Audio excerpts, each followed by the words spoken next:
क्या अयोध्या दुनिया की पहली स्मार्ट सिटी थी? अयोध्या के बारे में जितना जाना जाए उतना कम है। रामायण काल से महाभारत काल तक यह नगर दुनिया का सबसे शानदार नगर हुआ करता था। आइए जानते हैं कि कैसे यह उस दौर की स्मार्ट सिटी थी। अयोध्या पहले कौशल जनपद की राजधानी थी। वाल्मीकि कृत रामायण के बालकांड में उल्लेख मिलता है कि अयोध्या 12 योजन लंबी और 3 योजन चौड़ी थी।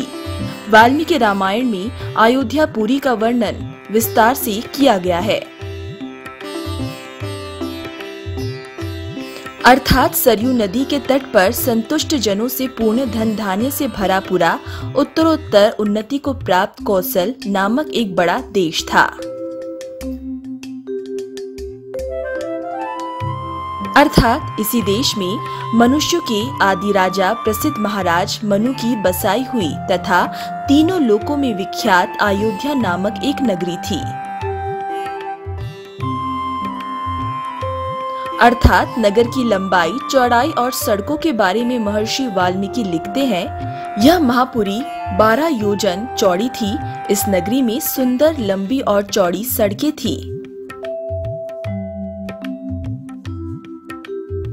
अर्थात वाल्मीकि जी अयोध्या की सड़कों की सफाई और सुंदरता के बारे में लिखते हैं। वह पूरी चारों ओर फैली हुई बड़ी बड़ी सड़कों से सुशोभित थी। सड़कों पर नित्य जल छिड़का जाता था और फूल बिछाए जाते थे। अर्थात इंद्र की अमरावती की तरह महाराज दशरथ ने उस पुरी को सजाया था। इस पुरी में राज्य को खूब बढ़ाने वाले महाराज दशरथ उसी प्रकार रहते थे जिस प्रकार स्वर्ग में इंद्र वास करते हैं। महर्षि आगे लिखते हैं, इस पुरी में बड़े बड़े तोरण द्वार, सुंदर बाजार और नगरी की रक्षा के लिए चतुर शिल्पियों द्वारा बनाए हुए सब प्रकार के यंत्र और शस्त्र रखे हुए थे। अर्थात उसमें सुत मागध बंदीजन भी रहते थे। वहाँ के निवासी अतुल्य धन संपन्न थे। उसमें बड़ी बड़ी ऊंची अटारियों वाले मकान जो ध्वजा पताकाओं से शोभित थे और परकोटे की दीवारों पर सैकड़ों तोपें चढ़ी हुई थी। महर्षि वाल्मीकि लिखते हैं, स्त्रियों की नाट्य समितियों की भी यहाँ कमी नहीं है और सर्वत्र जगह जगह उद्यान निर्मित थे। आम के बाग नगरी की शोभा बढ़ाते थे।